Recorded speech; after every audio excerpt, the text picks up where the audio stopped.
गला पकड़ाना और वजन बढ़ाया अपना, तो तृणावत धड़ांक नीचे आ गिरा और फिर आवाज आई।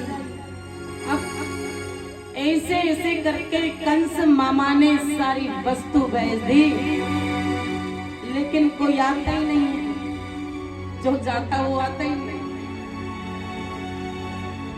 कहा ना कि जो चला जाता वो फिर आता नहीं, हर श्याम की कोई खबर लाता, श्याम की कोई खबर लाता नहीं, श्याम की कोई खबर लाता नहीं, श्याम की कोई खबर लाता नहीं।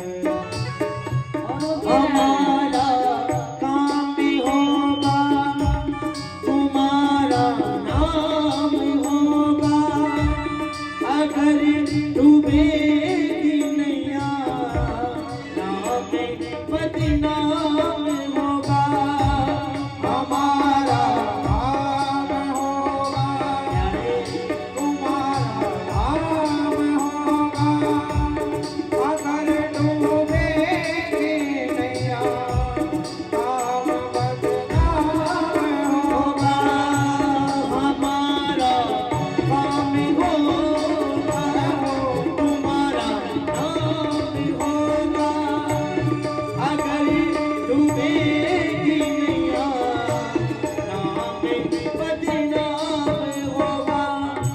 दिल का किसी जहां में कोई तुम सा नहीं है, बदल देता जो किस्मत, बात झूठी नहीं है, श्याम तुम सा दयालु कोई हो जाने है, बदल देता जो किस्मत, बात झूठी नहीं है,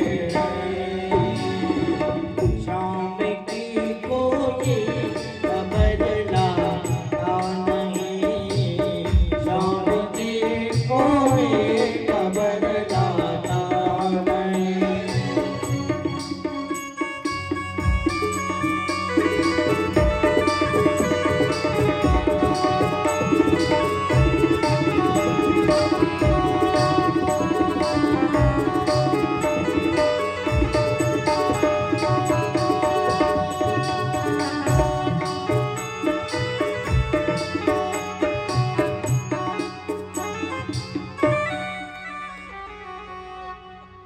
कोई कोई नहीं लाता। क्यों?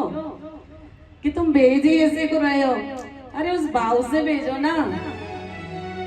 पर क्यों भेजेगा वो भाव से?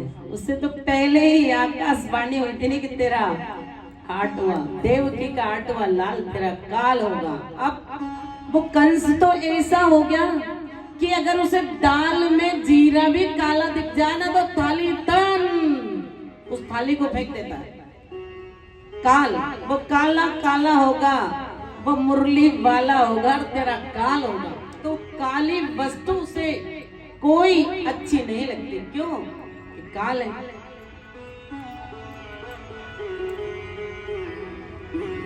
अब इधर सब सोचने लगे कि भाई ये गोकुल मथुरा में इनमें सूचना देने वाला कौन है? कंस चटपटा रहा कि कोई सूचना ही नहीं लाता है।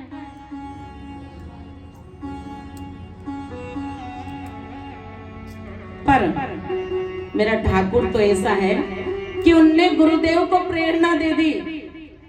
बाबा नंद जी से कहा, मन ही मन दिल जब किसी भक्त की लगन लग जाती है ना ठाकुर जी से, उस माता रानी से, तो भक्त छटपटाता है कि मुझे जाना है।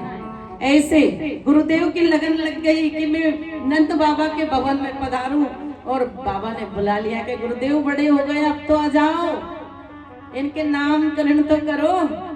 तो गुरुदेव ने कहा, हे नंदराय जी, मैं तो देखो ठेरा कंस का पंडित, अगर मैं नामकरण करूं, मैं वहां आऊं और कहीं उसे पता चल जाए ना, तो वो मेरा भी हाल बेहाल कर देगा। तो वो मेरे नंदराय जी ने कहा खिरक पे रुक जाओ, गौशाला खिरक पे रुक जाओ। तो खिरक पे रुक गए, दोनों माताएं चली दोनों लालाओं को लेके। रोहिणी जी का पुत्र यशोदा जी ने ले लिया, यशोदा जी वाला पुत्र रोहिणी जी ने ले लिया। अब गुरुदेव से कहा गुरुदेव ये मेरा पुत्र है इनका है। गुरुदेव ने कहा बहुत अच्छे हैं, दोनों अच्छे हैं, लेकिन जो रोहिणी जी की गोद में है ना, ये तो बड़ा ही, उनकी भाषा में कहा बड़ा ही बवाल है ये तो। अरे ये नागों पे सोने वाला है, सारे ब्रह्मांड पे राज करने वाला है। और जो यशोदा मैया की गोद में है ये बड़ा सीधा साधा भोला है, भोला है। तो दोनों अपने अपने मन में पछतावा कर रही है कि अपन ने गुरुदेव से छल किया। और छल मेरी माताएं, अरे जो है वो कहो ना, हम आपसे कहते हैं क्यों छल करते हो। और मेरे बाबा तुलसी ने कहा ना, गलत नहीं कहा कि निर्मल मन जन सो मोए पावा, मोह कपट छल भेद न पावा।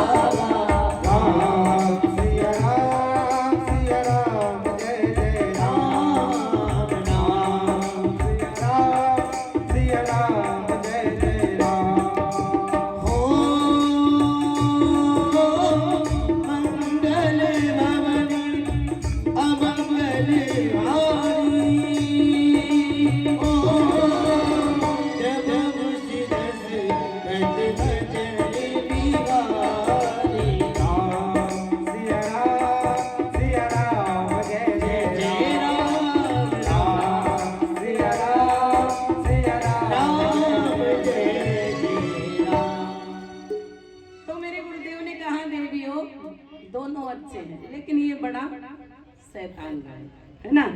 अब माता ने कहा गुरुदेव चौपाई गलत नहीं है, ध्यान धरो।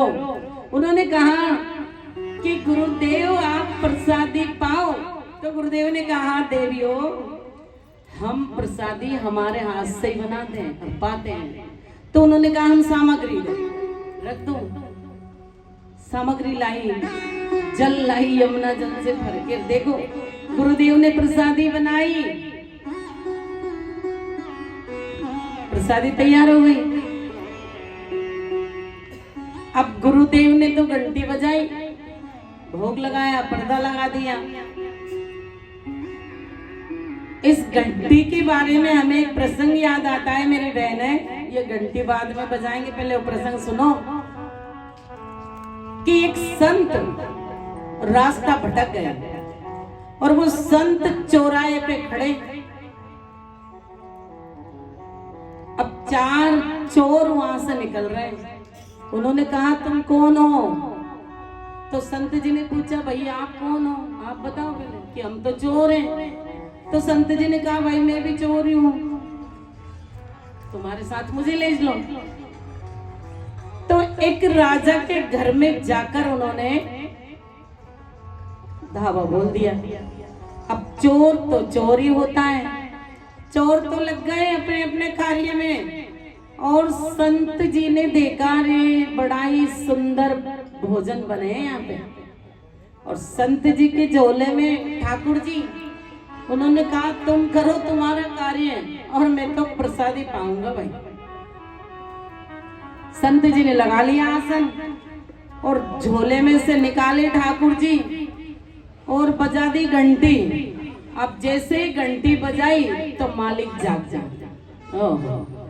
अब मालिक जागे तो संत जी को तो पूछ लिया कि चोर चोर चोर।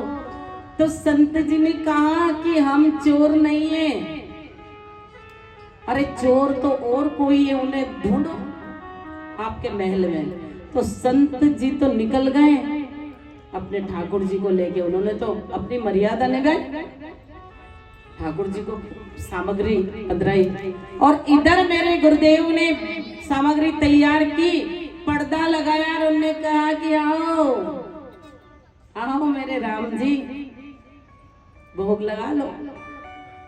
और आंख बंद करके बैठ गए संत जी गुरुदेव। और जब देखा ना, नेत्र खुले तो वो कन्हैया खीर सटका रहा है आके अंदर। ओहो, गुरुदेव ने देखा, यशोदा अरे तेरे लाला ने क्या कर दिया। तो यशोदा मैया दौड़ के आई, क्या हो गया। तो लाला सामग्री झूठी कर दी पूरी। संत गुरुदेव ने कहा कि हम आप भोजन नहीं करेंगे। क्यों। यशोदा मैया ने कहा गुरुदेव मैं सारी सामग्री ले जाती हूँ और सामग्री ला दूँ, आप पुनः प्रसादी तैयार करो। फिर सामग्री जुटाई और प्रसादी तैयार करी। और फिर गुरुदेव ने पर्दा लगाया और कह दिया कि राजा राम आइए, सीता राम आइए, ओ मेरे भोजन का भोग लगा। राजा राम आए, सीता राम आए, मेरे भोजन का भोग लगाइए। हाँ, मेरे भोजन का भोग लगाइए। अब जैसे ही गुरुदेव ने कहा राजा राम आइए, सीता राम आइए और मेरे श्याम आइए, और जो ही श्याम का नाम आया तो श्याम तो वापस सामग्री छूली। और जब मेरे गुरुदेव ने नेत्र खोले तो वो चार भुजाधारी श्री चतुर्भुज नाथ के रूप में मेरा कन्हैया भोग लगा रहा है। गुरुदेव ने ताली बजाई और नेत्र खुले तो देखकर गुरुदेव भी छटपटा गया। उन्होंने कहा तुम कौन। अरे तो उन्होंने कहा बाबा तुम बार बार बुलाते हो और मेरी मैया से डांट पड़वाते हो, मैं ये हूँ, अब कर लो दर्शन। तो शंख चक्र गदाधारी मेरे चार भुजा के नाथ, वो मोर मुकुट बंसी वाले द्वारकाधीश जी आए और गुरुदेव के सानिध्य में सामग्री आरोग रहे हैं। तो गुरुदेव ने साष्टांग प्रणाम किया और कहा रे यशोदा, अरे ये तेरे लाला के तू भी दर्शन कर ले। और जैसे यशोदा मैया आने लगी ना, तो कन्हैया ने पुनः अपना रूप वही बाल गोपाल बना लिया। क्यों कि कहीं मैया को मैं दिख जाऊंगा ना तो वो घंटी बजाएगी, बेटा बिठा देगी, मेरे ठाकुर है। तो ऐसे मेरे लाला, उनकी कहां तक वर्णन करें। और गुरुदेव